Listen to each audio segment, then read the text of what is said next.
കൃത്യം എന്ന ചിത്രത്തിൽ പൃഥ്വിരാജിന്റെ നായികയായി എത്തിയ പരുൾ യാദവിനെ തെരുവ് നായ്ക്കൾ ആക്രമിച്ചു. മുംബൈയിൽ വളർത്തുനായ്ക്കൊപ്പം നടക്കാനിറങ്ങിയ താരത്തെ 6ഓളം തെരുവ് നായ്ക്കൾ കൂട്ടമായി ആക്രമിക്കുകയായിരുന്നു. വളർത്തുനായിയെ തെരുവ് നായ്ക്കളിൽ നിന്നും രക്ഷിക്കാനുള്ള ശ്രമത്തിനിടെയാണ് കടിയേറ്റത്.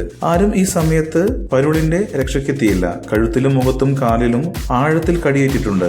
തലയിൽ 3 ഇഞ്ച് ആഴത്തിൽ പരിക്കേറ്റിട്ടുണ്ട് എന്നും റിപ്പോർട്ടുകൾ വ്യക്തമാക്കുന്നു. ഇപ്പോൾ മുംബൈ കോകിലാബെൻ ആശുപത്രിയിൽ ചികിത്സയിലാണ്. ബുള്ളറ്റ്, ബ്ലാക്ക് ഡാലിയ തുടങ്ങിയ മലയാള ചിത്രങ്ങളിലും വേഷമിട്ടിട്ടുള്ള പരുൾ കന്നഡ, തെലുങ്ക് ഭാഷകളിലും അഭിനയിച്ചിട്ടുണ്ട്.